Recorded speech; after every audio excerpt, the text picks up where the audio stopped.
السلام علیکم ورحمۃ اللہ وبرکاتہ میرے بھائیوں دوستوں اور میری معزز بہنوں، میں آپ کے لیے آج بہت ہی زبردست کمال کا وظیفہ لے کر حاضر ہوا ہوں۔ یہ بہت ہی کمال کا وظیفہ ہے، بہت ہی کمال کا وظیفہ ہے۔ یہ محبت کا وظیفہ ہے۔ اس سے زیادہ اور کوئی محبت کا وظیفہ نہیں ہے جو میں آج آپ کو بتانے لگا ہوں۔ یہ بہت ہی کمال کا وظیفہ ہے۔ یقیناً اس کو جائز مقصد کے لیے استعمال کرنا ہے، جائز محبت کے لیے۔ جس طرح کسی نے منگنی کرانی ہوتی ہے، یہ جائز محبت ہے۔ شادی کرانی ہے، جائز محبت ہے۔ بہن بھائی روٹھ گئے آپس میں، جائز محبت ہے۔ خامد روٹھ گیا ہے، بیوی کر سکتی ہے، یہ جائز محبت ہے۔ اسی طریقے سے جائز محبت کے لیے یہ بہت ہی کمال کا وظیفہ ہے، اور یقیناً اس وظیفے کو کرنا ہے رات کو سونے سے پہلے۔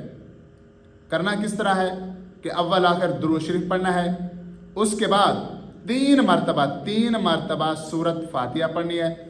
سورت فاتحہ پڑھنے کے بعد 7 مرتبہ یہ آیت پڑھنی ہے چھوٹی سی، خاطفہ قلب الحبیبی فی المنام۔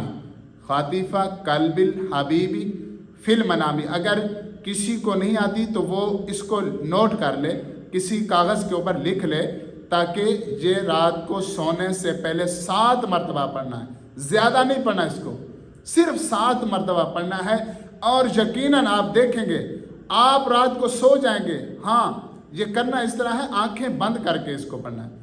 آنکھیں بند کر کے اس کو پڑھنا ہے، اور خیال میں اس کا تصور کرنا ہے جس کے بارے میں پڑھ رہے ہیں، تو یقیناً آپ سو جائیں گے، اس کی نیندیں حرام ہو جائیں گی۔ آپ راتوں کو سوئیں گے، وہ راتوں کو جاگتا رہے گا آپ کی محبت میں۔ تو یقیناً 1 مرتبہ اس کو ضرور کرنا ہے، اور آپ دیکھیں گے کہ اس کی نیندیں حرام ہو جائیں گی اور آپ رات کو سوئیں گے۔ تو یقیناً اس میرے وظیفے کو وہی بندہ کرے جس طرح جائز مقصد کے لیے ضرور کرنا ہے۔ اور اب ملتے ہیں نیکسٹ ویڈیو میں۔ اللہ حافظ۔